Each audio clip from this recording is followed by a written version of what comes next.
देखना स्टार्ट करते हैं।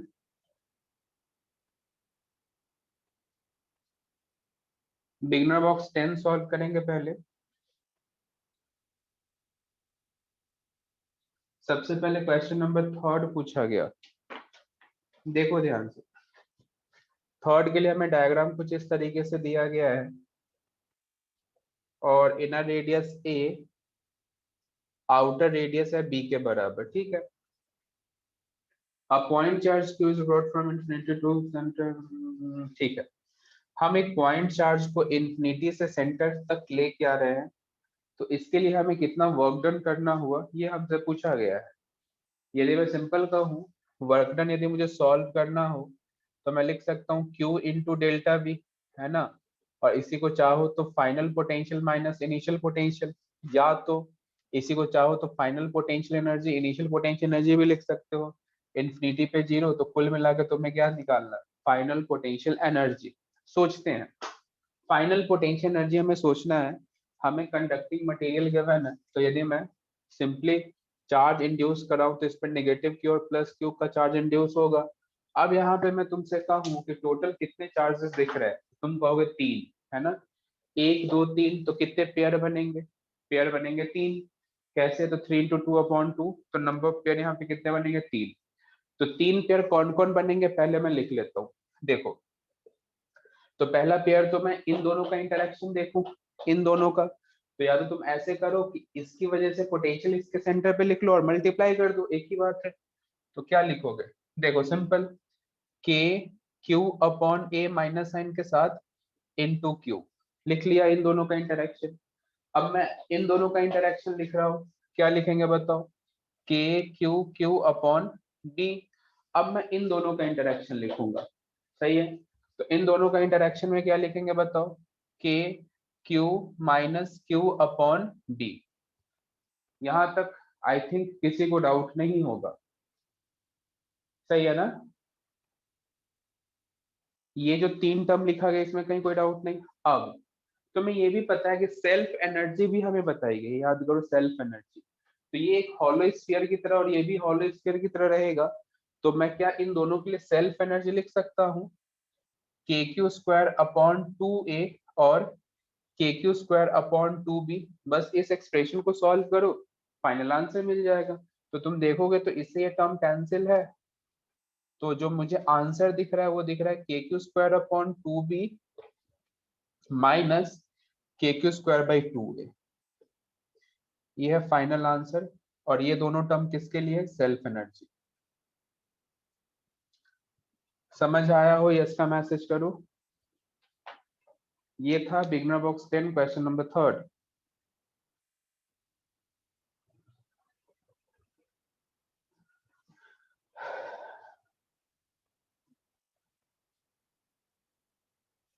Beginner box 10 question number third मैंने एक्सप्लेन किया अभी। अब देखेंगे क्वेश्चन नंबर 8। क्वेश्चन 9 में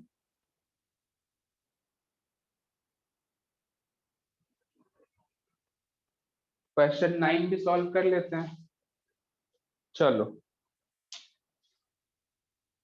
ओके, तो ये हो गया, तो डन का मैसेज करो, आगे देखेंगे।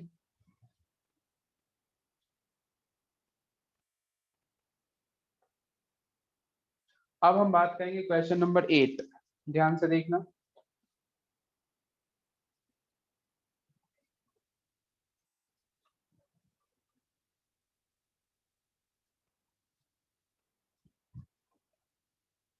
देखना,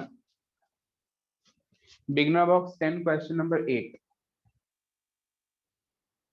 8 में गिवन है इन आइडेंटिकल वाटर ड्रॉप इच। देखो सिंपल है, हमारे पास n number of identical water drops है, और एक के लिए ना पोटेंशियल एनर्जी हमें u गिवन है, ठीक है। इस एक के लिए यदि मैं रेडियस स्मॉल r मानू और इस पे चार्ज q, तो इसी को हमने एक बिगर ड्रॉप में कन्वर्ट किया, जिसके लिए रेडियस में कैपिटल R लिख रहा हूँ। तो सबसे पहले क्या करेंगे, वॉल्यूम कंजर्वेशन। तो 4/3 pi small r cube into n बराबर होगा 4/3 पाई कैपिटल आर क्यू। 4/3 से 4/3 and r equals to n की पावर 1/3 इंटू आर। तो ये तो मैंने रेडियस का रिलेशन लिख लिया। सोचना, इस पे एक पे चार्ज क्यू है, तो यहाँ पे चार्ज कितना हो जाएगा, n इंटू क्यू। अच्छा, इस एक के लिए भी मुझे पोटेंशियल एनर्जी लिखना हो तो क्या लिखूंगा, सेल्फ एनर्जी के क्यू स्क्वायर अपॉन 2r। मैं वाटर को कंडक्टर मान रहा हूँ, तो चार्ज कहाँ पे रहना है, सरफेस पे। सिमिलरली यदि मैं इसके लिए देखूं तो U1 में क्या लिख सकता हूँ, के चार्ज कितना, एन क्यू का square upon 2 into capital R. अब बस दोनों को डिवाइड कर दो, क्या करोगे, U1 upon u equals to k q square into n square upon 2r divide by k q square upon 2 small r, है ना। तो इससे कैंसिल, 2 से 2 कैंसिल, बाकी तुम यहाँ क्लियरली देखोगे कि U1 बराबर U equals to n square और नीचे है 1/3, तो U1 equals to 5/3 into you. तो ये होना चाहिए थिंक फाइनल आंसर। ये था क्वेश्चन नंबर 8। इजी क्वेश्चन है, इस टाइप का क्वेश्चन हमने पोटेंशियल वाले टाइम में भी करा था, याद करो। पीछे वाले बिगनर बॉक्स में भी ऐसा क्वेश्चन किया है हमने।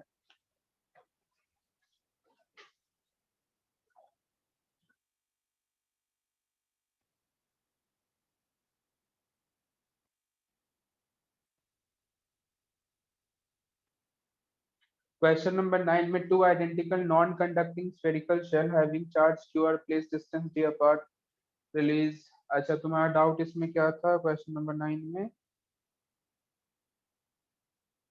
कि हम कंजर्वेशन वाले स्टेप में एनर्जी इंड्यूस,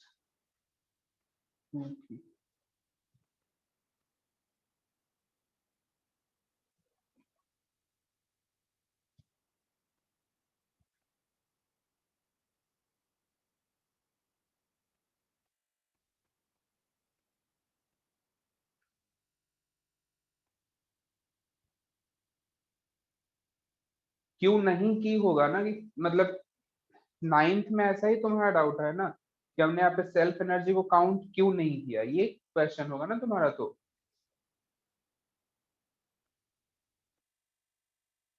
हाँ, इंक्लूड नहीं होगी बिल्कुल। अब क्यों नहीं होगी ये रीजन पूछना चाह रहे हो ना।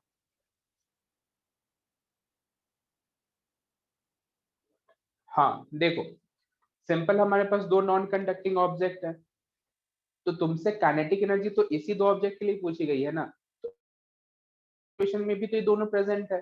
तो जब इनिशियल पोटेंशियल एनर्जी और फाइनल पोटेंशियल एनर्जी का हम टर्म लिखेंगे, तो इनिशियल का सेल्फ एनर्जी इन दोनों के लिए भी लिखोगे, फाइनल में भी दोनों के लिए लिखोगे, तो माइनस हो कैंसिल आउट नहीं हो जाएगा, इसलिए हमने लिखा ही नहीं जब माइनस हो जाएगा तो।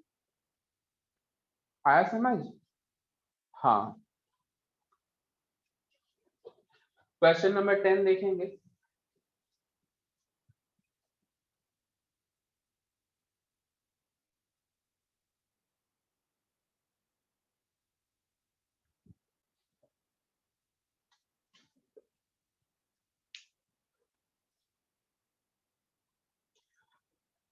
A charged particle of charge q is held fixed, one charge of mass m take the same sign impulsive force चाहिए हमें। देखो, एक चार्ज को हमने फिक्स कर दिया हुआ है, ऐसे फिक्स किया हुआ है सपोज करो, और इस पे प्लस क्यू चार्ज दिया गया है, ठीक है। और इससे r डिस्टेंस अवे एक सिंपल पॉइंट चार्ज क्यू है। अब यही पॉइंट चार्ज जब 2r डिस्टेंस अवे चला जाता है, और यही से हम इसे रिलीज कर रहे हैं, मतलब इनिशियली रेस्ट पे वेलोसिटी v, और इसे भी यहीं पे एक ऐसा ही डायग्राम ड्रॉ कर लो, ठीक है।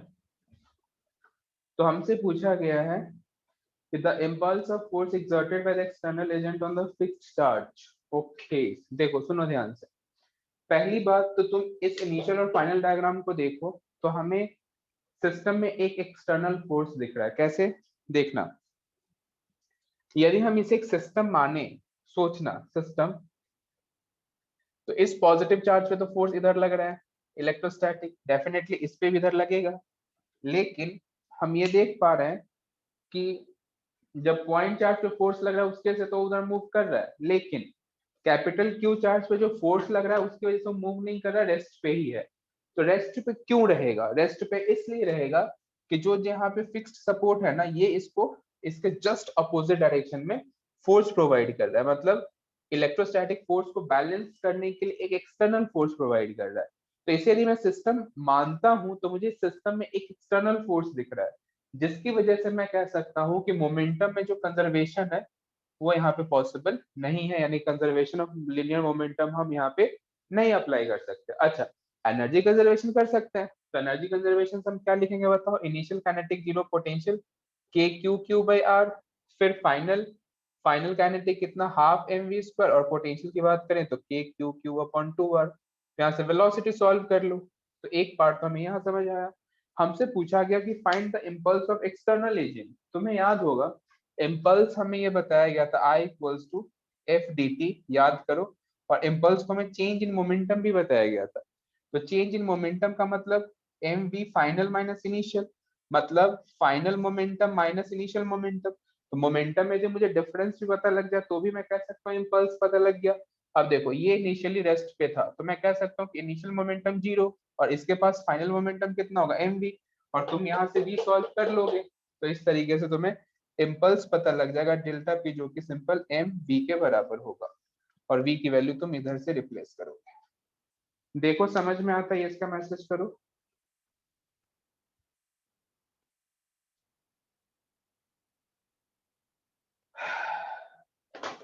तो ये था बिगनर बॉक्स 10। इसमें और कोई डाउट है तो बताओ। ये था बिगनर बॉक्स 10 के डाउट्स, इसमें कोई और डाउट है तो बताओ।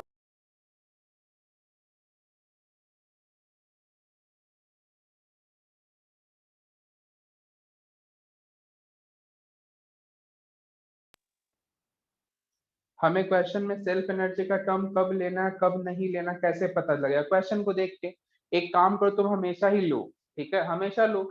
जब तुम बार बार लोगे तो जब वो कैंसिल आउट हो जाएगा ना, तुम्हें खुद ही आइडेंटिफाई कर लो कब लेना है कब नहीं लेना है।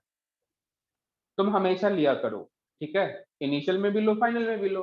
अब मेरे को सिंपल दिख रहा है कि जो ऑब्जेक्ट पहले पास है आर डिस्टेंस पे, और मान लो यहीं पे हमें सॉलिड कंडक्टिंग स्फीयर दे दिया जाता है या नॉन कंडक्टिंग स्फीयर दे दिया जाता है, तो पहले भी मैं इन दो को देख रहा हूँ बाद में भी इन दो को देख रहा हूँ, तो सेल्फ एनर्जी तो इनिशियल इधर भी आता और इधर भी आता, तो कैंसिल आउट नहीं हो जाता? सोचो, तुम हमेशा लिया करो, वो खुद कैंसिल आउट हो जाएगा, आंसर में कोई फर्क नहीं पड़ेगा। चलो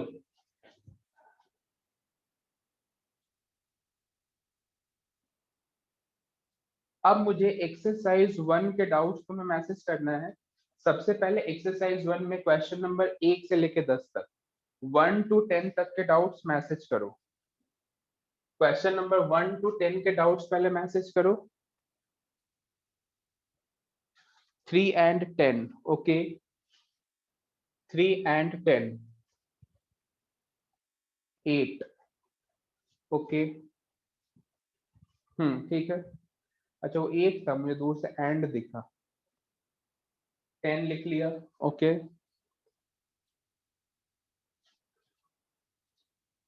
इन 3 क्वेश्चन के अलावा और कोई डाउट हो तो फिर चैट बॉक्स में मैसेज करो, अदरवाइज बस रहने दो। चलो 11 7 7, ठीक है। हाँ, अब 11 से 20 तक के डाउट्स मैसेज करो। 11 से 20, 11 से 20 के डाउट्स मैसेज करो। 11, ओके, 13,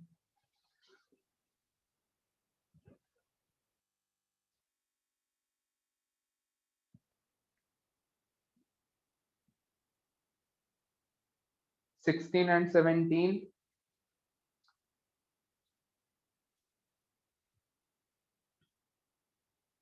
20। बहुत सारे डाउट्स। चलो कल इतना ही सॉल्व करने दो, नहीं तो ज्यादा क्वेश्चन देख के मैं घबरा जाऊंगा। चलो 20 तक अपन सॉल्व करते हैं पहले।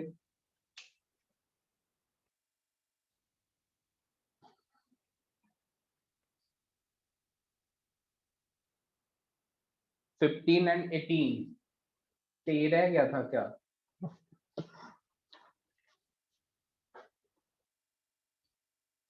क्या 15 18 में भी डाउट है क्या?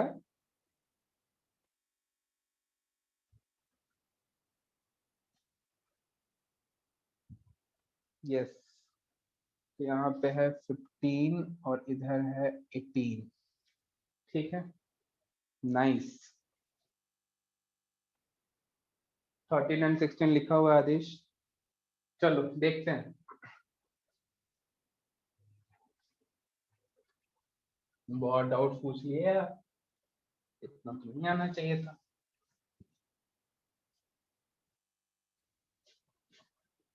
ट्वेंटी तक में इतने डाउट।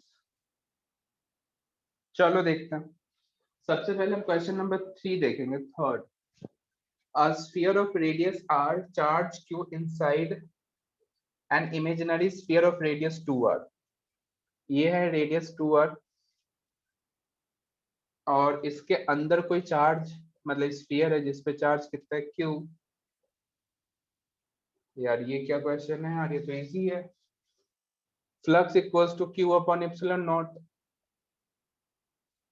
इस सरफेस की वजह से फ्लक्स यही तो होगा। ये किसका डाउट है, थर्ड।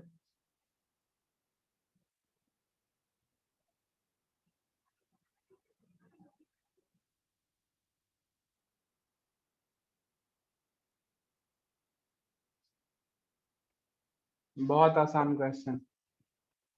क्वेश्चन नंबर 7 देखो, 7 में 3 point charges 1 2 3 placed at the corner of equilateral triangle, work done required to इतना से इतना। देखो, हमें दो डायग्राम दिए गए हैं, दोनों डायग्राम में दो अलग अलग तरीके से हम फाइनल डायग्राम सेम पे आते हैं। मुझे बस एक चीज बताओ, क्या दोनों ही सिचुएशन के लिए इनिशियल और फाइनल डायग्राम सेम है या नहीं, बस। क्या दोनों ही सिचुएशन के लिए इनिशियल और फाइनल डायग्राम सेम है या नहीं। जिसे डाउट है मैसेज करो सेम है, तो ये सिंपल सा लॉजिक है ना। इलेक्ट्रोस्टैटिक फोर्स से कंजर्वेटिव फोर्स है, वो पाथ पे तो डिपेंड करता नहीं है, सिंपल इनिशियल और फाइनल पोजीशन पे डिपेंड करेगा। और पहले हम देख रहे थे दोनों चार्जेस के बीच डिस्टेंस a के बराबर, अब a/2 है ना, मतलब सिचुएशन सेम है, तो वर्क डन पे तो सेम ही रहने वाला है। सोचो एक बार, आया समझ क्या।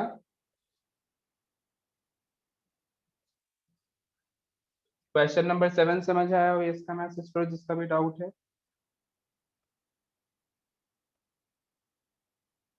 हम्म, चलो उसके बाद हम देखेंगे क्वेश्चन नंबर 8। 8 कंसेप्चुअल क्वेश्चन है, ये हम समझेंगे।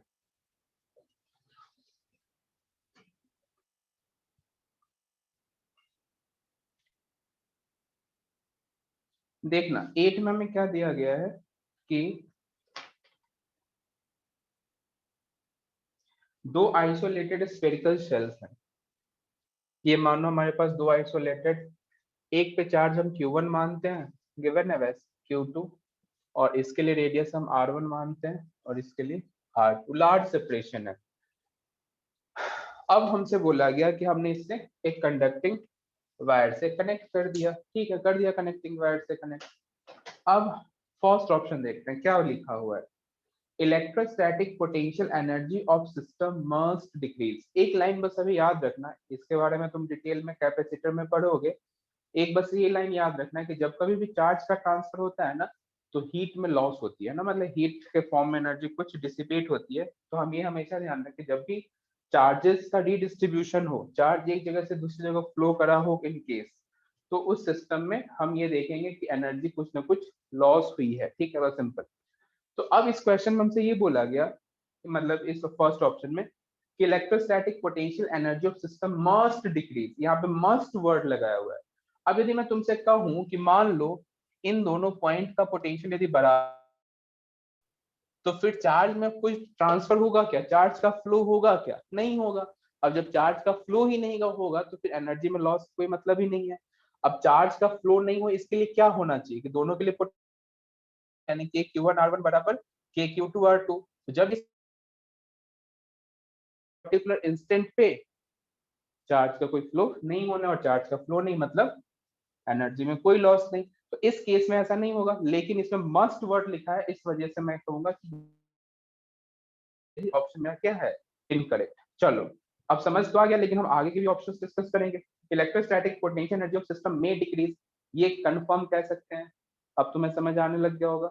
चलो सी ऑप्शन देखें, इफ Q1 R2 बराबर Q2 R1, इसी को आगे सॉल्व करो। Q1 यानी कि सिंपल पोटेंशियल सेम के लिए तुम्हें सिचुएशन दिया गया है, then no charge flow through the conducting wire, बिल्कुल सही। And Q1 R2 electrostatic potential, ये बिल्कुल सही बात है। किसी भी ऑब्जेक्ट में यदि मिनिमम पोटेंशियल एनर्जी हो तो जो भी चार्जेस का रीडिस्ट्रीब्यूशन हो रहा है, डिस्ट्रीब्यूशन हो रहा है, वो हो जाए। होने के बाद जो सिचुएशन है वो मेरा फाइनल सिचुएशन है, इससे ज्यादा कुछ कम नहीं हो सकता, सिंपल समझना। तो मैं कह सकता हूँ कि इसमें ए ऑप्शन क्या है गलत, बाकी सारे ऑप्शन क्या है सही। तुम्हें ये क्वेश्चन अच्छे से समझ में आया हो तो यस का मैसेज करो।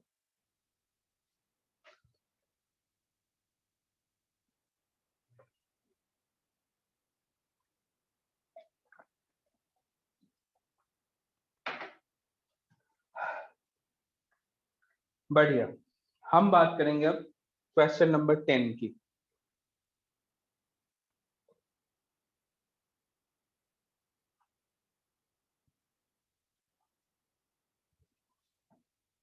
क्वेश्चन नंबर 10 देखना। देखो, uniform electric field magnitude 100 volt पर meter parallel to y equals to 3 + x। मतलब इस लाइन के लॉन्ग, ऊपर या नीचे कहीं भी हो सकता है एरो, बस सिंपल मानो। 100 वोल्ट पर metre. Find the potential difference between, हमें दो पॉइंट दिए गए हैं। ए कितना है कोऑर्डिनेट, 3, ए सॉरी 3, 1, और बी का कोऑर्डिनेट है 1, 3। अच्छा, सोचना ध्यान से, यदि मैं ए बी को ज्वाइन करते हुए कोई स्ट्रेट लाइन ड्रॉ करता हूँ, ए और बी को ज्वाइन करते हुए कोई स्ट्रेट लाइन ड्रॉ करता हूँ, तो इसके लिए स्लोप कितना आएगा मुझे बताओ। -1।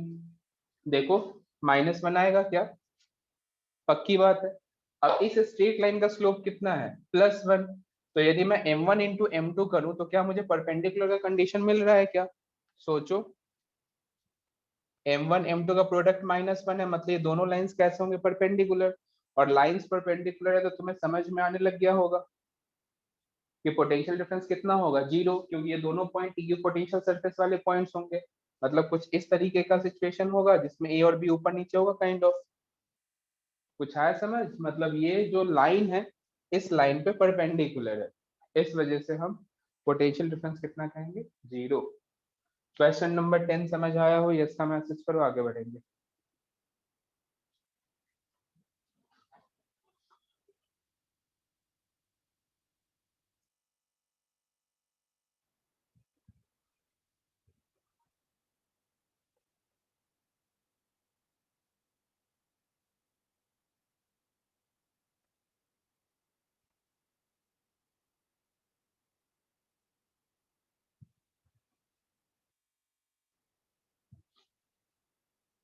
आगे बढ़े, क्वेश्चन नंबर 11 पे देखते हैं। देखो क्वेश्चन नंबर 11,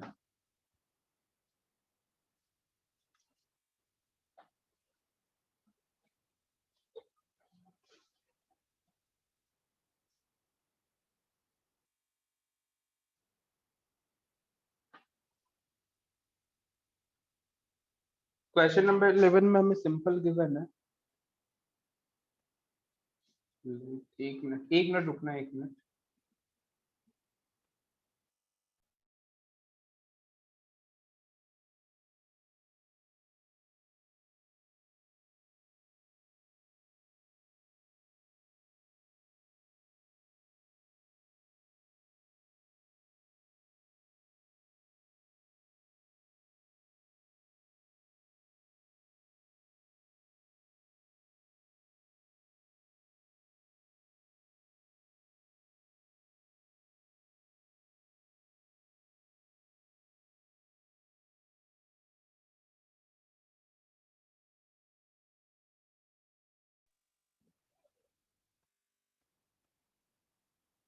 चलो ठीक है,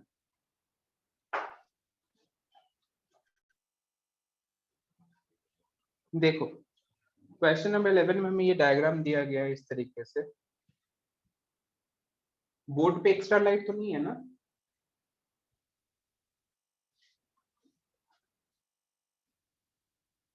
बोर्ड पे लाइटिंग प्रॉपर है क्या, या कम करें?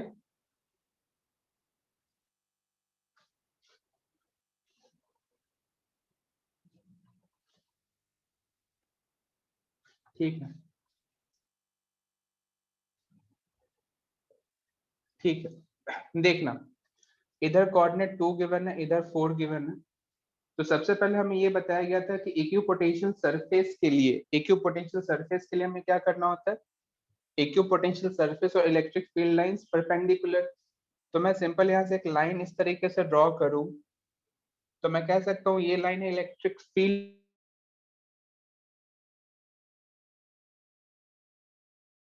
एरो बताओ, ऊपर या नीचे?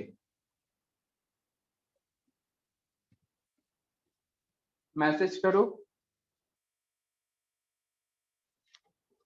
इलेक्ट्रिक फील्ड के लिए हम एरो ऊपर दे या नीचे दे?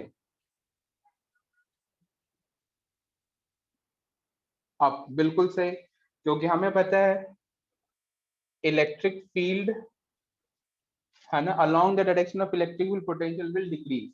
और ये डिक्रीज सही है। अब सोचना ध्यान से, बहुत ध्यान से अपने को देखना है। अब हमें इसमें साइड लेंथ क्या गिवन है, देखो ध्यान से। हम यहाँ पे एक, देखना यहाँ से एक सिंपली ये ऊपर की तरफ ऐसे कर। अब एक बात मुझे बताना खुद, देखो हमें ये लेंथ जो है, क्या हमें ये 2 पता है? गैप, गैप हमें 2 का पता है। क्या हमें हाइट 1 पता लग रहा है क्या? इस एंगल को यदि मैं थीटा कहूं, इस एंगल को यदि मैं थीटा कहूं, तो क्या मैं tan थीटा 1/2 लिख सकता हूं क्या? डायग्राम को देख के बताओ। tan थीटा 1/2 लिख सकते हैं, सही है, कोई दिक्कत नहीं। अच्छा, इसी में यदि मुझे sin थीटा लिखना हो, तो मैं लिखूंगा 1/√5, और cos थीटा यदि लिखना हो कहीं, तो √2/√5। सही है, sin theta cos theta solve कर लिया। अच्छा, पहले हम मैग्नीट्यूड की बात कर लेते हैं।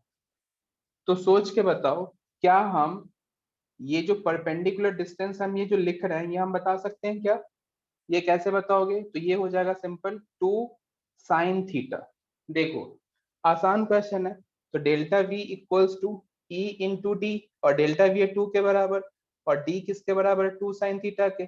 तुम यहाँ से ई सॉल्व कर लोगे, और जैसे ही तुम्हें ई पता लगा, तो अब इसके कंपोनेंट्स कर लो। ये थीटा है तो ये भी थीटा, ये 9 tan थीटा। तो 9 tan थीटा यानी कि इलेक्ट्रिक फील्ड के लिए यदि मैं वेक्टर फॉर्म बताऊं, तो e sine theta minus i cap plus e cos theta j cap. और यहाँ पे तुम वैल्यू पुट करोगे आंसर। और वैसे भी यदि मैं ऑप्शन चेक करने का स्ट्रेटेजी बताऊं, तो मुझे दिख रहा है कि इलेक्ट्रिक फील्ड इस तरफ है, तो इधर अब माइनस आई, इधर प्लस जे। तो जिस ऑप्शन में माइनस आई प्लस जे होगा वही मेरा करेक्ट है। सपोज करो कहीं एक ऑप्शन में ऐसा मिला, तो मैं ऑप्शन चेक करके आगे निकल जाऊंगा। ये एग्जाम के लिए बता रहा हूँ, अभी के लिए नहीं। अभी तुम प्रॉपर सॉल्व करोगे, समझ आया हो तो इसका मैसेज करो। क्या इसके आगे सॉल्व कर लोगे क्या?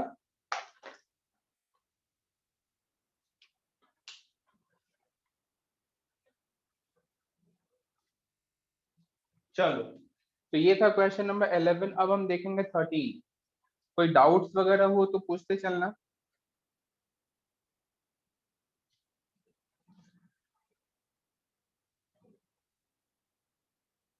1 कैसे? तुम एक बार रेक्टेंगल वो कोऑर्डिनेट सिस्टम को अच्छे से देखो, तुम्हें दिखेगा परपेंडिकुलर हाइट।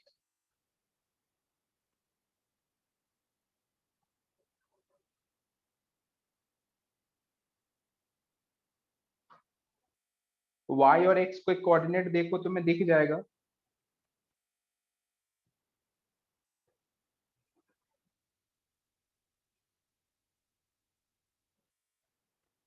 अच्छा, ये डिस्टेंस में कहीं 2 sin थीटा तो मैं गलत तो नहीं लिख दिया ना? ये थीटा, थीटा इधर आ जाएगा। सही है, सही लिखा है।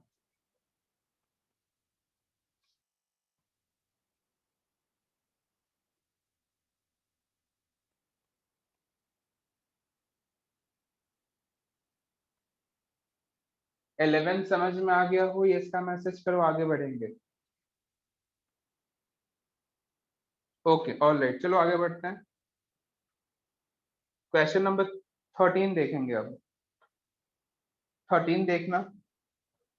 13 पे इजी क्वेश्चन है यार, क्लास नोट्स में भी होगा।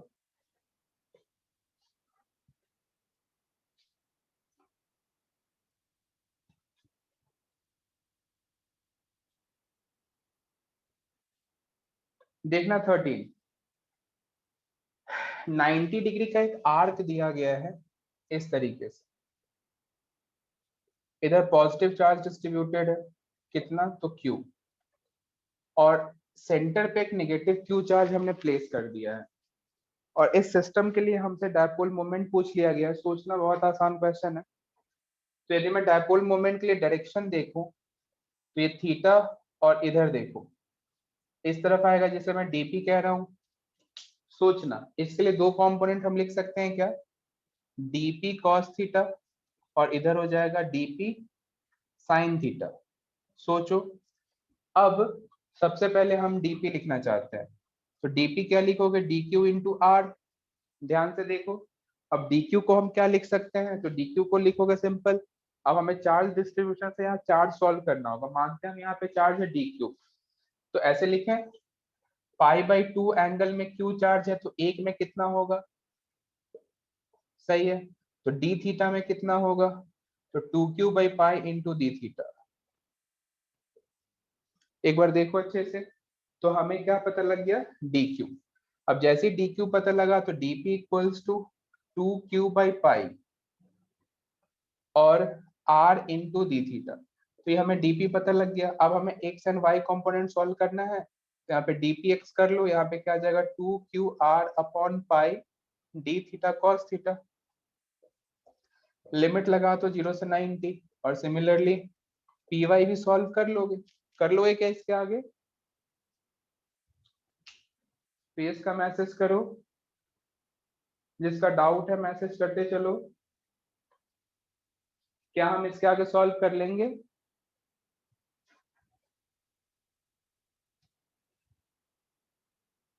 ओके बढ़िया।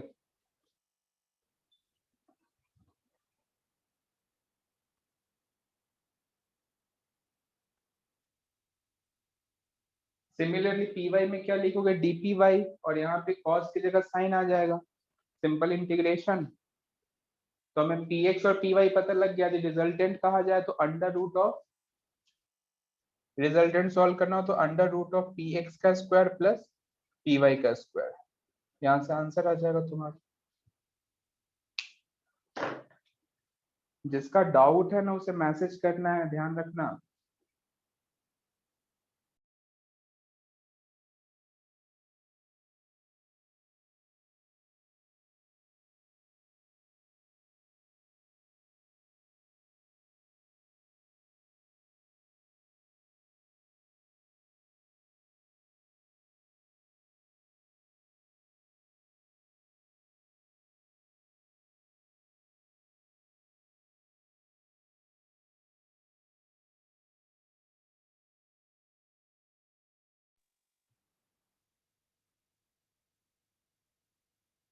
चलो आगे बढ़े क्या, ये था क्वेश्चन नंबर 13। अब हम 15 देखेंगे।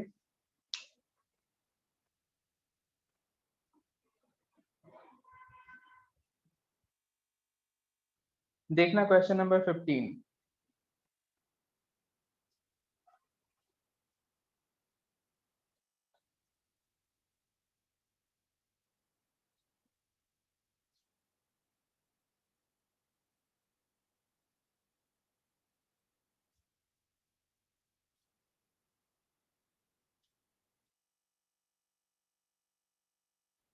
देखो, एक सॉलिड कंडक्टिंग स्फीयर है, क्यू डिस्ट्रीब्यूटेड है।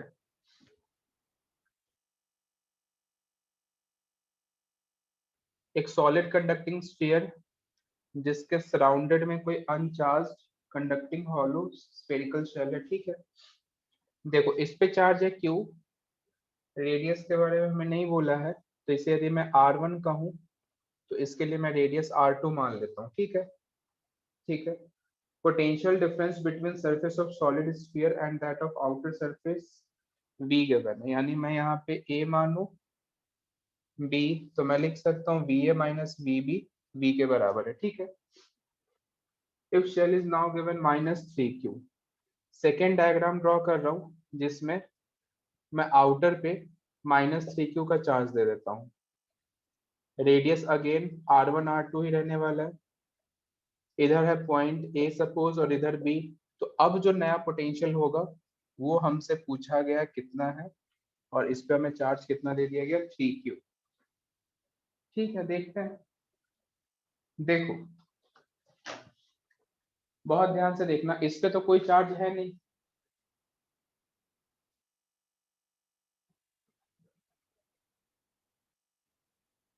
हाँ इस पे तो कोई चार्ज है नहीं ना,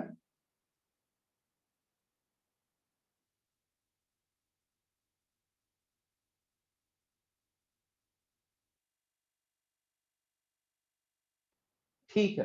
देखो नहीं है, ठीक है, ध्यान से देखना। तो यदि मैं सिंपली बी ए लिखना चाहूँ, मतलब इस पे क्यू है हमारा 0, सोचना बी ए लिखना चाहूँ तो आएगा के क्यू बाई R2। तो यदि मैं सिंपल बी ए माइनस बी बी लिखूं तो क्या लिखूंगा, k q upon R1 minus upon R2, और इसे मैं बी कह सकता हूँ। तो एक रिलेशन तो मुझे यहाँ से समझ में आता है। चलो अब इसके लिए हम ए भी लिखते हैं, ध्यान से देखना। इसके लिए यदि मैं पोटेंशियल ए लिखूं तो ए क्या लिखूंगा, देखना के क्यू अपॉन R1 प्लस के -3Q अपॉन R2। यदि मैं VB लिखूं तो क्या लिखूंगा, k q upon R1 R2, है ना, यहाँ पे 2 आ जाएगा, और यहाँ पे same potential k q upon R2।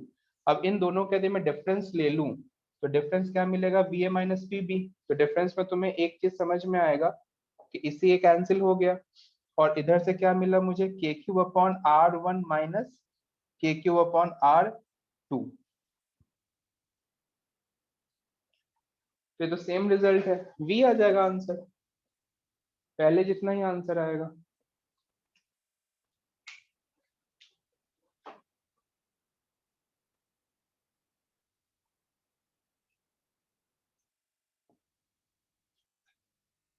इसका भी आंसर कितना आएगा, बी। एक बार देखो समझ में आता है, इसका मैसेज करो, आगे बढ़ेंगे। ये था क्वेश्चन नंबर 15।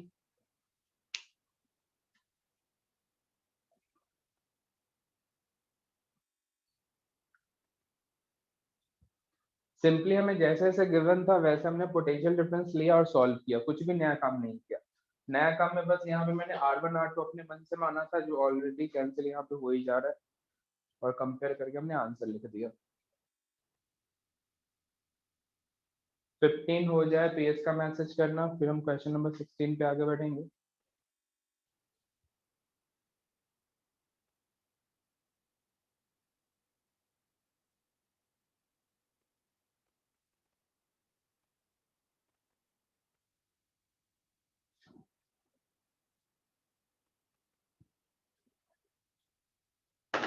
देखना क्वेश्चन नंबर 16।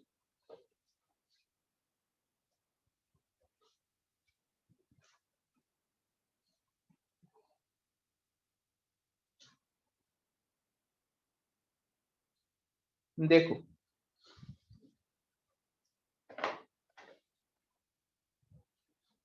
क्वेश्चन नंबर 16 में हमें एक स्क्वायर नहीं क्यूब गिवन है। देखने इसका मैं डायग्राम ड्रॉ करता हूँ। इस तरीके का क्यूब अज्यूम करो, ऐसा, है ना, और इसके सेंटर से डी डिस्टेंस नीचे एक पॉइंट चार्ज क्यू प्लेस किया गया है, ठीक है। ऊपर वाई एक्सिस, नीचे एक्स एंड वाई एक्सिस भी गिवन है, ठीक है। Electric field due to induced charge of the cube at the centre. देखो सिंपल समझो, यदि मैं इंडक्शन से चार्ज इस पर ड्रॉ करूं तो नेगेटिव, और इस पे कौन सा डेवलप होगा, पॉजिटिव, ये कंफर्म बात, ठीक है।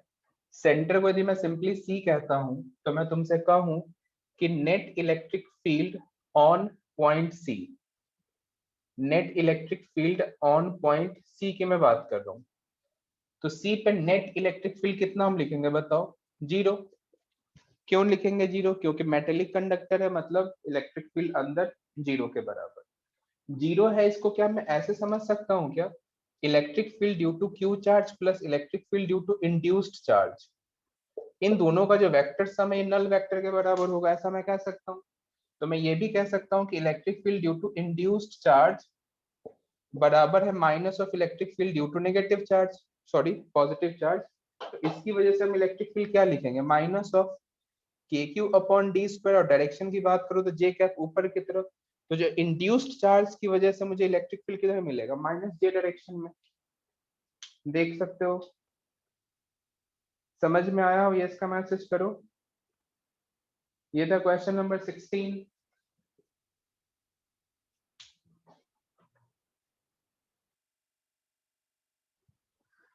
अब देखेंगे question number 17। In the figure shown a fixed be given moment. तो बहुत सिंपल है। अब देखो इसमें तो डायग्राम हमें इस तरीके से दिया गया, एक पॉजिटिव चार्ज और ये दूसरा है, दूसरा भी पॉजिटिव चार्ज है, और इस मोमेंट पे हमें रेडियस ऑफ कर्वेचर की बात किया गया है। तो देखो ना, इस पे जो फोर्स लग रहा है, इधर है वेलोसिटी v, और इस तरफ एक इलेक्ट्रोस्टैटिक फोर्स लगेगा, है ना? तो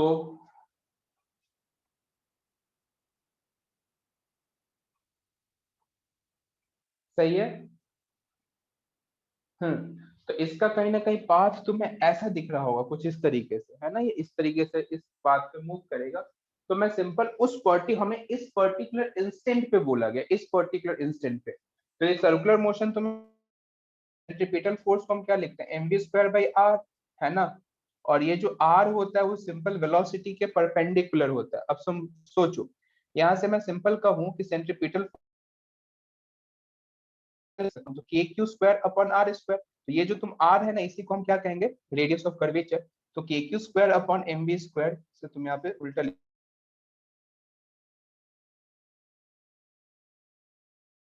करना है ना, तो k q square upon m v square, तो ये हमें पता लग जाएगा। क्या सॉल्व करना था? At the moment of radius of curvature.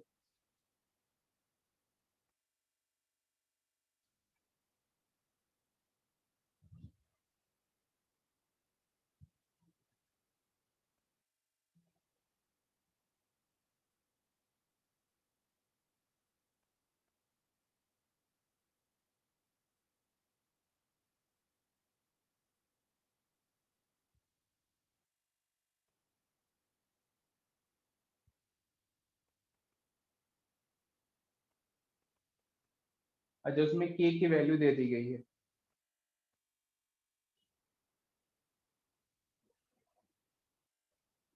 एक मिनट, मैं कुछ मिस्टेक कर रहा हूँ क्या? इसमें तो ऑप्शन ही नहीं है ऐसा कोई।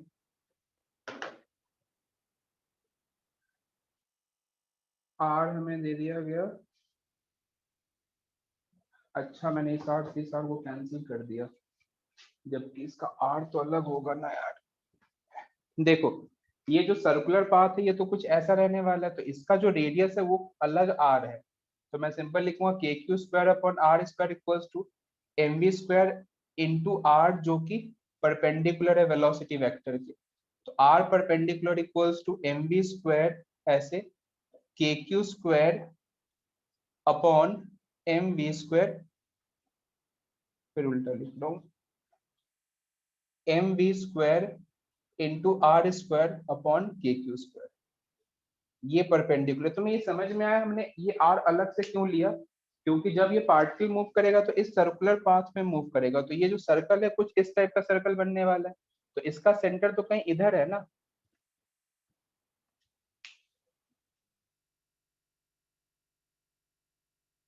कुछ आइडिया लग रहा है क्या तुम्हें? क्वेश्चन नंबर 17, यस का मैसेज करो।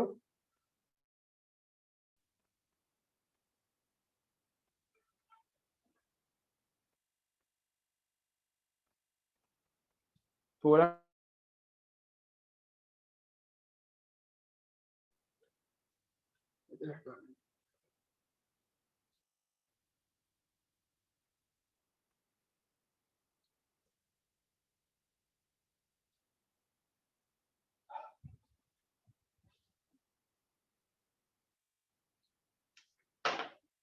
देखना जो हमें डायग्राम दिया गया है ना, वो सिंपली यहाँ पे ए है, एक पॉजिटिव चार्ज है, इधर एक और पॉजिटिव चार्ज दे दिया गया, और ए को हमें कैसा बताया गया, फिक्स्ड। ठीक है, अब देखो बी पे वेलोसिटी इस तरीके से है। सोचना ध्यान से, मान लो यदि इलेक्ट्रोस्टैटिक फोर्स ना हो, मैं कहता हूँ इलेक्ट्रोस्टैटिक फोर्स नहीं है, तो ये चार्ज सिंपली सर्कुलर मोशन कर लेगा। इलेक्ट्रोस्टैटिक फोर्स नहीं है और यहाँ स्ट्रिंग है, तो ये सिंपली कर लेगा। लेकिन अब इस पे यदि तुम एफबीडी देखो तो एक रिपल्सिव फोर्स इलेक्ट्रोस्टैटिक का फोर्स किस तरफ लग रहा है क्या, सोच के देखना। अब यदि मैं तुमसे कहूं कि इसका सर्कुलर पाथ तुम ड्रॉ करो, सर्कुलर पाथ, तो सर्कुलर पाथ कैसा ड्रॉ करोगे? इसे मैं सिंपली तुम्हें समझाऊं तो एक स्ट्रिंग है और एक ऑब्जेक्ट है, इसमें हमने वेलोसिटी v दिया, तो जिस तरफ फोर्स है उसको हमेशा वेलोसिटी को बेंड करते जा रहा है ना, तो बेंड करते जा रहा है। इसका सिंपल सा मतलब यदि मैं तुम समझाऊं तो फोर्स इधर लग रहा है, समझना। तो जो इसकी वेलोसिटी है ना, तो वो लगातार इस तरीके से ऐसा कुछ होते जाएगी, तो ये इसका सर्कुलर पाथ है। तो ये इसका पाथ होने वाला है, पहले तुम ये पाथ समझ में आया हो तो ये इसका मैसेज करो। पाथ पहले समझ में आया हो तो ये इसका मैसेज करो। पाथ कैसे हमने डिसाइड करा, क्योंकि हमें पता है फोर्स किस तरफ है, फोर्स इस तरफ है, तो ये फोर्स की तरफ ही होगा ना, समझ रहे हो, फोर्स की तरफ होगा। अब हमसे ये बोला गया कि जिस इंस्टेंट पे डायग्राम ड्रॉ किया गया ना, उसी इंस्टेंट पे हमें रेडियस बताओ, उसी इंस्टेंट पे बताओ। तो ठीक है, जिस इंस्टेंट पे हमें बताया गया उसी पे हमें बताना है, तो मैं क्या करूंगा, सिंपल, हमें यहाँ पे फोर्स तो पता लग ही गया कि जो इलेक्ट्रोस्टैटिक है वही मेरा सेंट्रीपिटल फोर्स होने वाला है, और इलेक्ट्रोस्टैटिक कितना है, k q square by r square, और इसका रेडियस तो इधर कहीं होने वाला है, तो मैं यहाँ पे लिखूंगा simple m b square by r, और ये आर वेलोसिटी के परपेंडिकुलर देख सकते हो इस पर्टिकुलर इंस्टेंट पे, तो यहाँ से हमने आर परपेंडिकुलर यानी कि रेडियस ऑफ कर्वेचर सॉल्व कर लिया। कुछ आइडिया लग रहा है क्या? इसे सर्कुलर मोशन से तुम्हें रिलेट करना होगा।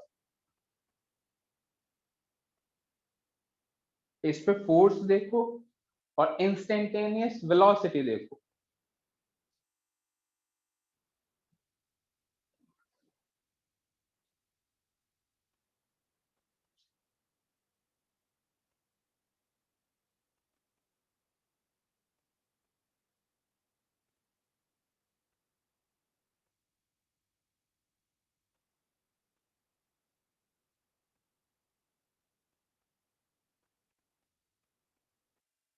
समझ में आया क्या आदेश?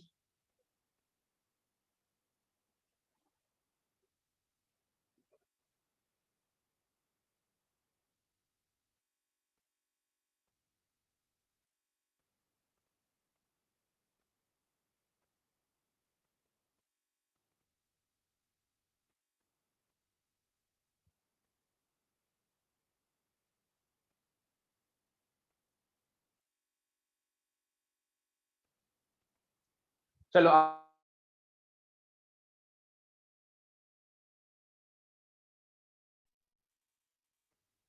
नहीं आया।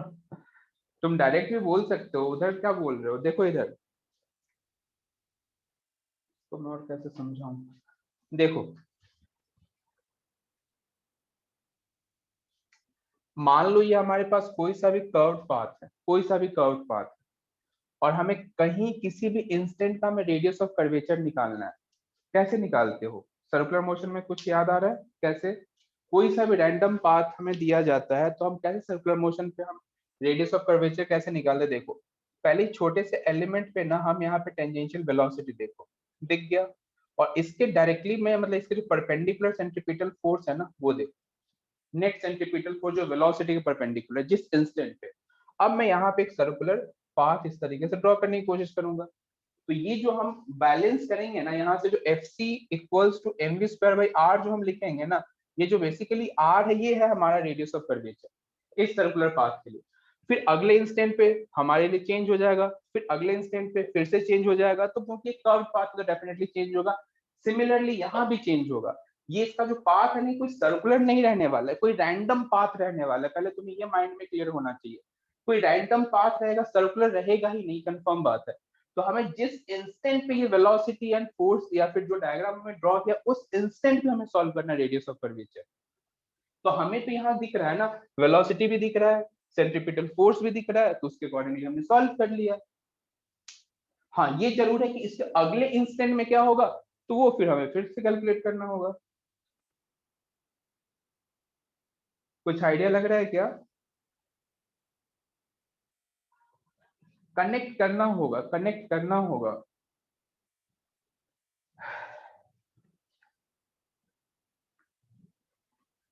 हमेशा ध्यान रखना, सर्कुलर मोशन में किसी भी इंस्टेंट का हमें रेडियस ऑफ कर्वेचर निकालना हो ना, तो हम उस पे टेंजेंट ड्रॉ करते हैं और इसके सेंटर की तरफ एक फोर्स का कंपोनेंट देखते हैं। तो फोर्स और सेंटर की तरफ के जो कंपोनेंट यदि 90 पे है तो simple m v square by r लगाते हैं, और नहीं तो तुम्हें याद एक ये भी फॉर्मूला याद होगा, 1 प्लस dy बाई dx का स्क्वायर का power 3/2 and d2y divide by dx square. याद करो, जब हमें कोई कर्व्ड इक्वेशन गिवन होता है तो मैं ऐसे सॉल्व करते हैं। हाँ हमें ये इसका इक्वेशन दे दिया जाए तो मैं बता दूंगा सिंपल कर्व्ड इक्वेशन के हेल्प से। अब हमें यदि इक्वेशन ना गिवन हो गया, मैं सिर्फ सिचुएशन एक्सप्लेन कर दिया कि वेलोसिटी फोर्स हमें दिख रहा है, तो मैं simple m v square by r लगा दूंगा ना। आया समझ क्या? इसीलिए क्वेश्चन में क्या लिखा हुआ है, एट दैट इंस्टेंट, इस इंस्टेंट में हमें बताओ। चलो बढ़िया।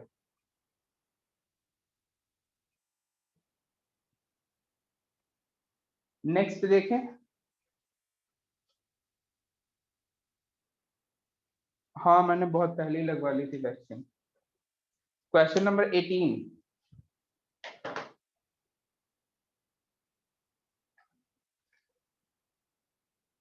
18 देखते हैं। यार 17 समझ में आया ना? बोलो जल्दी से, समझ में आया क्या? तुम्हें यदि ये डायग्राम ना समझ में आए तो इससे कनेक्ट करने की कोशिश करो, तुम्हें कुछ आइडिया लगेगा। ठीक है, जो भी Q&A में मैसेज करे हैं वो पहले यस का मैसेज करो, फिर मैं आगे बढ़ूंगा। चलो बढ़िया।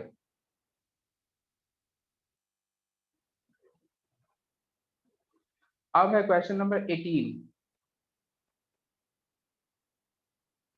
When a soap bubble to give, अच्छा ये वाला कॉन्सेप्ट तो बताना भी बाकी है। किसी स्टूडेंट का व्हाट्सएप पे मैसेज भी आया था तो अभी बता देता हूँ, देखना।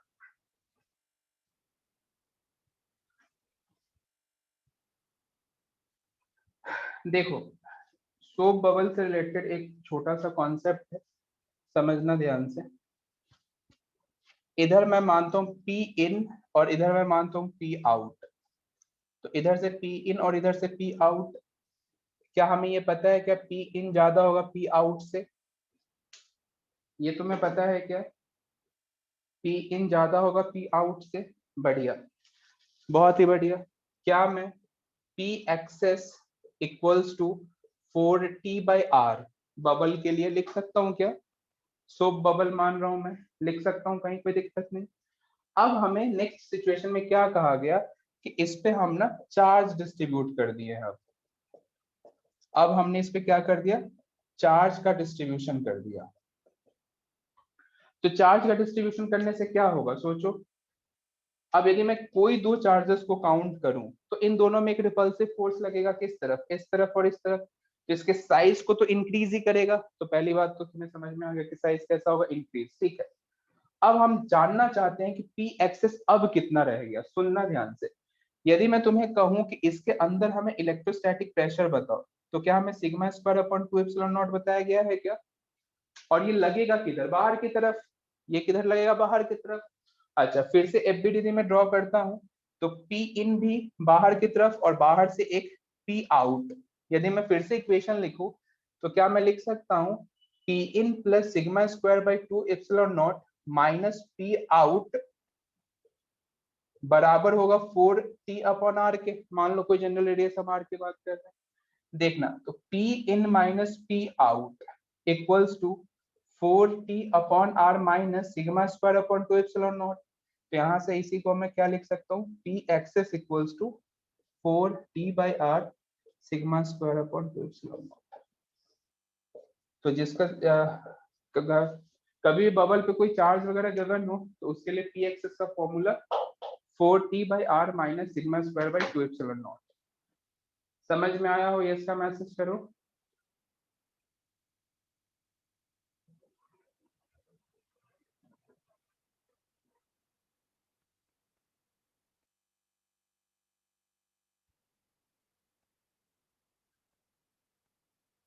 PE&T मॉड्यूल को मत देखो, मॉड्यूल में उसने जो PE PT माना उसके बारे में ऊपर लिखा हुआ है, बट मैं जो तुम्हें यहाँ पे एक्सप्लेन कर रहा हूँ ये तुम्हें समझ में आया क्या?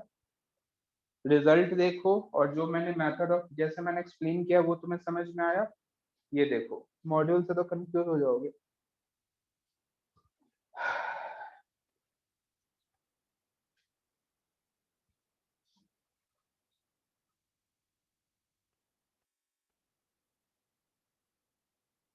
नहीं, वहां पे टी कुछ अलग टर्म शायद माना, पता नहीं, मैंने देखा नहीं है, मैंने मॉड्यूल देखा नहीं, लेकिन हो सकता है टी कुछ और। देखो यहाँ पे जो टी हम मान रहे तो सरफेस टेंशन वाला टी है।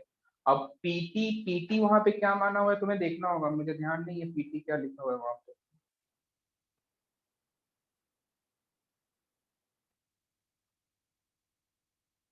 तुम्हें ये समझ में आया क्या?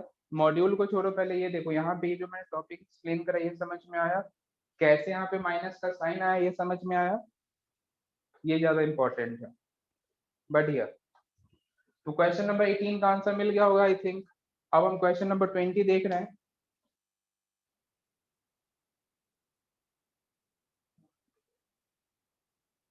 क्वेश्चन नंबर 20 तो सिंपल है यार। क्वेश्चन नंबर 20 तो सिंपल काइनेमेटिक्स का क्वेश्चन दिख रहा है। साइज में क्या चेंज आएगा? इंक्रीज।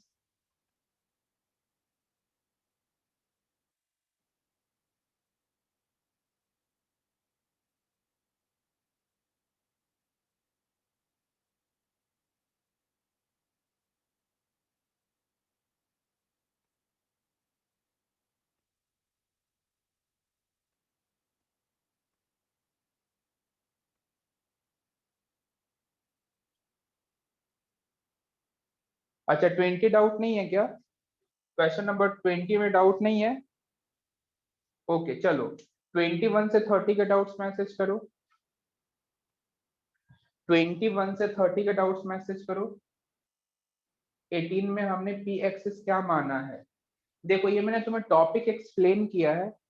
इस टॉपिक के ये जो मैंने एक्सप्लेन करा इससे क्वेश्चन 18 का कोई लेना देना नहीं है, पहली बता दूं। क्वेश्चन 18 में सिंपल ये है कि पॉजिटिव चार्ज बाहर डिस्ट्रीब्यूटेड है, रिपल्सिव फोर्स लगेगा तो साइज इंक्रीज होगा, बस ये एक्सप्लेनेशन है क्वेश्चन नंबर 18 का। मैंने यहाँ पे तुम्हें ये एक्सप्लेन करा है कि इन केस कभी बबल पे पॉजिटिव चार्ज डिस्ट्रीब्यूट कर दिया जाए तो हम पी एक्सेस के लिए क्या फॉर्मूला लिखेंगे, अलग से मैंने एक्सप्लेन करा है। इसका और क्वेश्चन नंबर 18 का कोई रिलेशन नहीं है। किसी स्टूडेंट ने मैसेज किया था व्हाट्सएप पे, इसलिए मैंने यहाँ पे एक्सप्लेन कर दिया।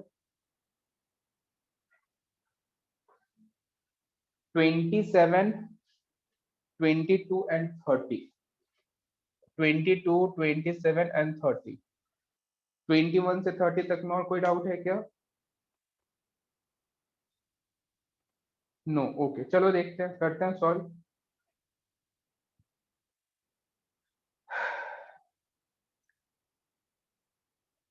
इजी से क्वेश्चन पूछ रहे हो तुम। 22 तो हमने क्लास में किया हुआ क्वेश्चन है। 22 हमने क्लास में किया है।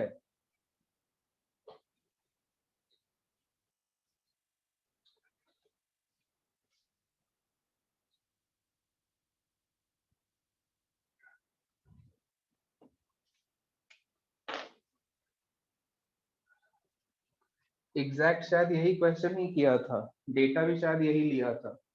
यूरेनियम की जगह हमने शायद कोई और मटेरियल ले लिया था आई थिंक, लेकिन डेटा वगैरह भी सेम ही था। खैर देखो, यूरेनियम न्यूक्लियस है, इधर से कोई अल्फा पार्टिकल जिसके पास काइनेटिक एनर्जी है 5 मेगा इलेक्ट्रॉन वोल्ट। अच्छा, यूरेनियम के न्यूक्लियस में क्या 92 होते हैं क्या? 92 याद होगा सभी को। तो डिस्टेंस ऑफ क्लोजेस्ट अप्रोच हमें चाहिए, क्या लिखोगे? Closest approach. तो जब क्लोजेस्ट अप्रोच उस time kinetic energy zero, potential कुछ ना कुछ है। अभी सिर्फ काइनेटिक है, पोटेंशियल जीरो, क्योंकि हम लार्ज डिस्टेंस से फेंक रहे हैं, ठीक है। तो 0+5 mega electron volt equals to k Q1 Q2 divide by r, और यही आर तुम्हें सॉल्व करना है, ध्यान से देखना। मेगा मतलब 10⁻⁻6, सॉरी +6, और इलेक्ट्रॉन वोल्ट है तो इलेक्ट्रॉन के चार्ज से यहाँ पे कैंसिल कर देना, फिर जूल में आ जाएगा। तो यहाँ से अगर 9 × 10⁻⁹, इस पे चार्ज 2 इलेक्ट्रॉन के बराबर, इस पे चार्ज 92 इलेक्ट्रॉन के बराबर, और यहाँ से आर, एक इलेक्ट्रॉन से एक इलेक्ट्रॉन कैंसिल करो और ये डेटा सॉल्व कर लो। ई की वैल्यू रख देना 1.6 × 10⁻⁹।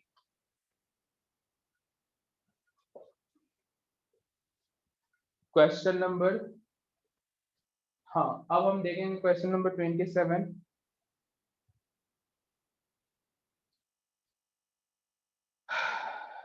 देखना question number 27।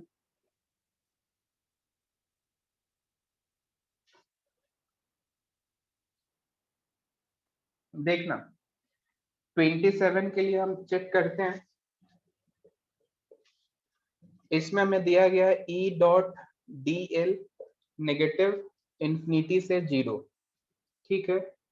Non conducting ring of radius 0.5, r हमें दिया गया 0.5 मीटर, और total charge 1.11 × 10⁻⁻10 coulomb, distributed non uniformly on the circumference, ठीक है। सेंटर ऑफ द रिंग, ठीक है, सही है। सोचो, क्या E.dl को हम पोटेंशियल कह सकते हैं क्या? बताओ मुझे, E.dl पोटेंशियल है क्या? E.dr से समझ लो, dl को dr से पढ़ो तो पोटेंशियल है। तो यदि मैं इस एक्सप्रेशन को ध्यान से देखूं तो मैं ऐसा कह सकता हूं कि पोटेंशियल एट जीरो मतलब सेंटर, और पोटेंशियल एट इंफिनिटी पे हमें ये सॉल्व करना है। अब सोच के देखो, पोटेंशियल एट इंफिनिटी कितना हो जाएगा? जीरो, है ना। पोटेंशियल एट सेंटर, तो रिंग के सेंटर पे हमें पोटेंशियल लिखना सिखाया गया है, के Q/R, तो यही वैल्यू है। तो देखो के 9 × 10⁻⁹, क्यू कितना गिवन है? 1.11 × 10⁻⁻10 डिवाइड बाई आर, आर कितना है? 0.5। तो बस इस डेटा को हमें सॉल्व करना है। देखो इधर से 10 ऊपर कर दो, ये लगभग 10 के बराबर आ जाएगा आई थिंक, है ना। तो 10 के बराबर, इससे ये कैंसिल हो जाएगा और यहाँ से 2 आंसर है। इजी क्वेश्चन, हाँ इजी क्वेश्चन है ये था 27।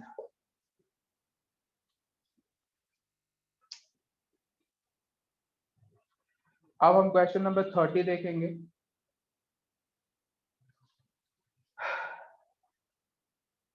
देखना question number 30।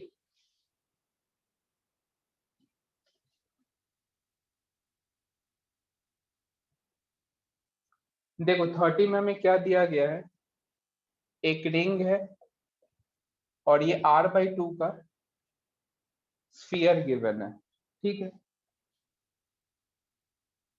Charge density lambda, ठीक है, लैम्डा का चार्ज डेंसिटी और मैक्सिमम फ्लक्स पूछ लिया गया।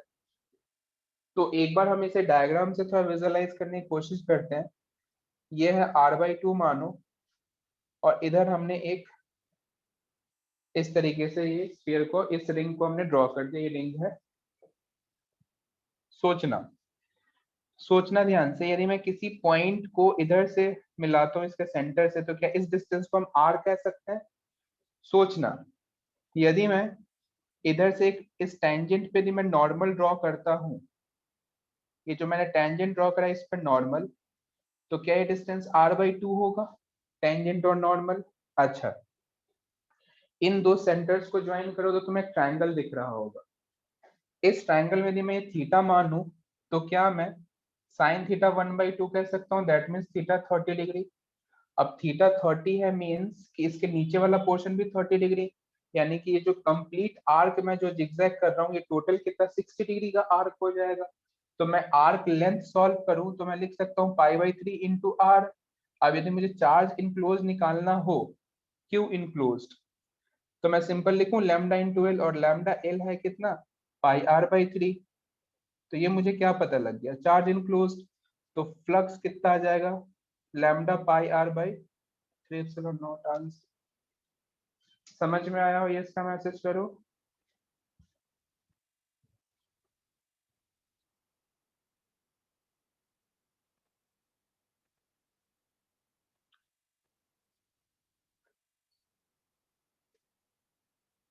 ये था क्वेश्चन नंबर 30। समझ में आया हो ये, इसका मैसेज करो। रिपीट करना हो, रिपीट का मैसेज टाइप कर देना।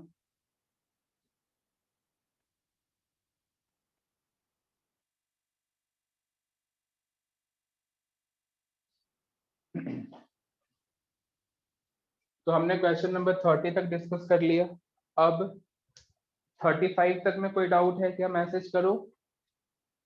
35 तक में डाउट।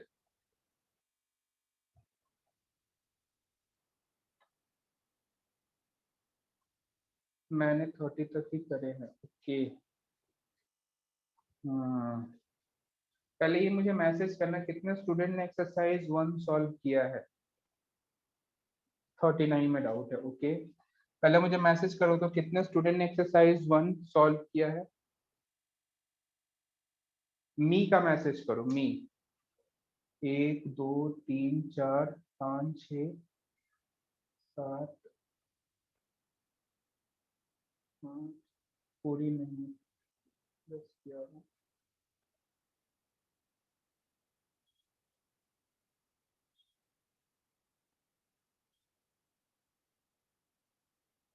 मतलब 50% स्टूडेंट ने सॉल्व किया है, बाकी 50% नहीं किया है। Please repeat question number 30।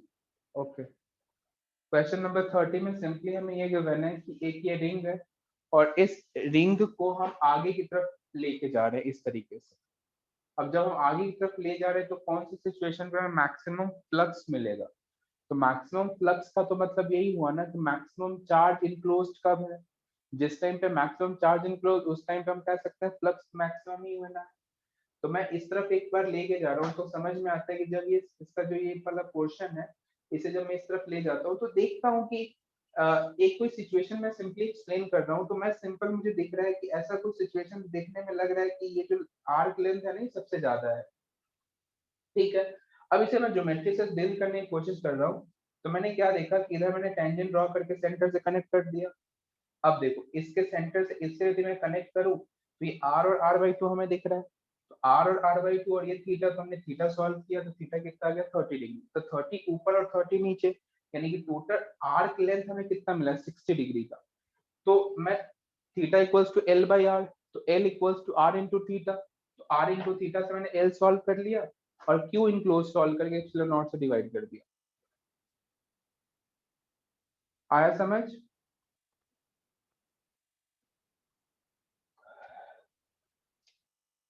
चलो बढ़िया। अब हम क्वेश्चन नंबर 39 देख रहे हैं। 39 हमने क्लास में किया हुआ क्वेश्चन है ये। क्वेश्चन नंबर 39 देखो।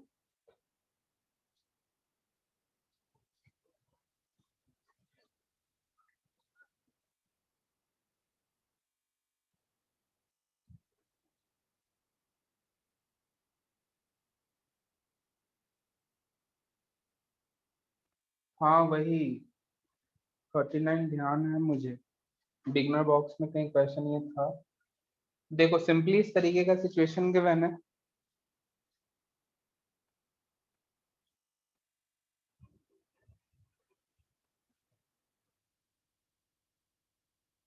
देखो वहां पे एक लाइन चार्ज था, यहाँ पे शीट गिवन है।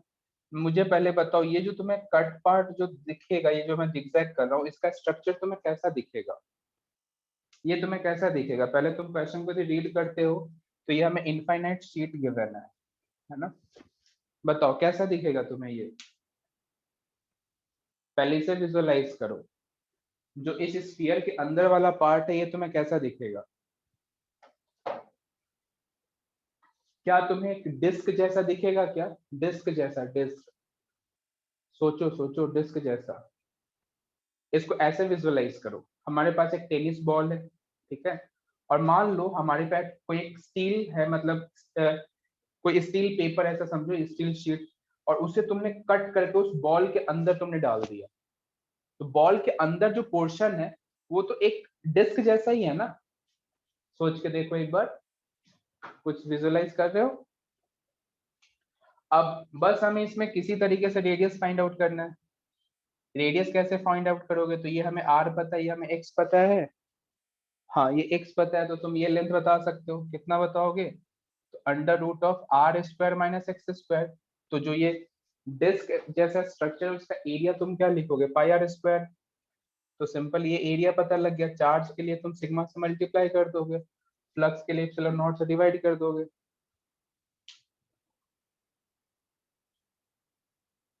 39 समझ आया हो, ये इसका मैसेज करो।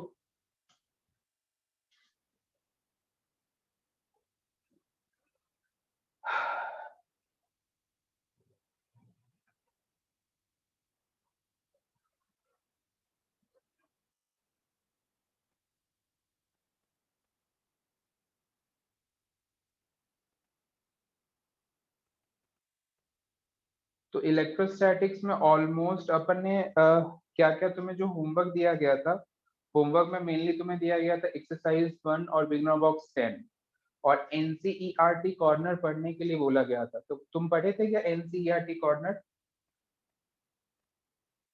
एनसीईआरटी कॉर्नर पढ़े थे क्या? कोई डाउट्स वगैरह तो नहीं आया होगा, इजी टॉपिक है ये सब। एनसीईआरटी में जो भी क्वेश्चन लिए गए हैं वो सब कुछ कहीं ना कहीं क्लास में डिस्कस किया है।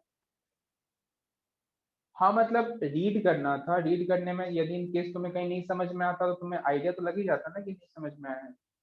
एनसीईआरटी रीड किया मैंने, ओके। कहीं कोई डाउट्स आए क्या? सबको समझ में आ तो गया ना? हाँ, बहुत ही बढ़िया। तो बाकी स्टूडेंट्स भी यदि एनसीईआरटी रीड करना चाहो, रीड कर सकते हो। हाँ, करना सॉल्व, कोई दिक्कत नहीं, टाइम कंज्यूमिंग रहेगा, कोई दिक्कत नहीं। अभी तुम्हारे पास 3-4 दिन, मतलब इस वीक तुम्हें कोई होमवर्क फिजिक्स में लार्ज होमवर्क नहीं मिलने वाला है। बहुत बढ़िया, बहुत ही बढ़िया।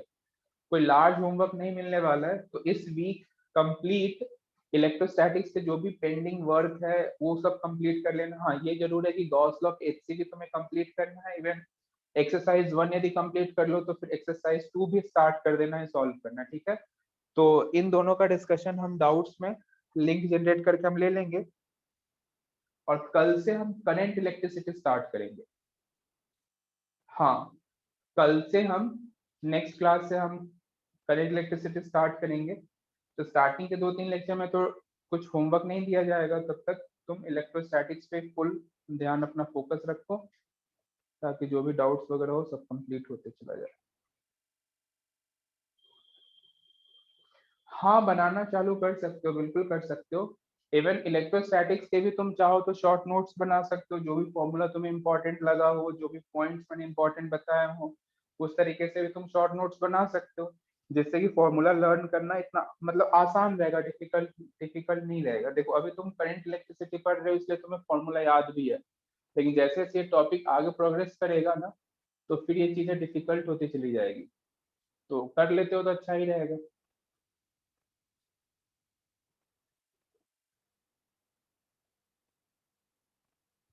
बहुत ही बढ़िया, बहुत बढ़िया। तो नेक्स्ट क्लास से हम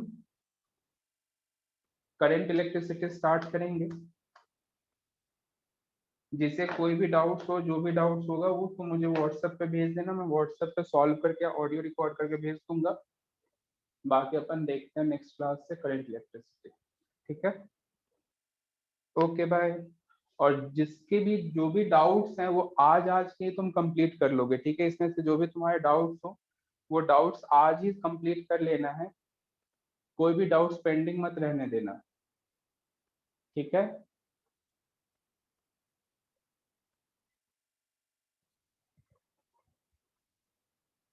कॉल करने के लिए एक बार व्हाट्सएप पे मैसेज करके पूछ लेना, ठीक है, तो मैं व्हाट्सएप पे तुम्हें रिप्लाई कर दूंगा। चलो ठीक है, फिर मिलते हैं नेक्स्ट क्लास में। Okay, bye.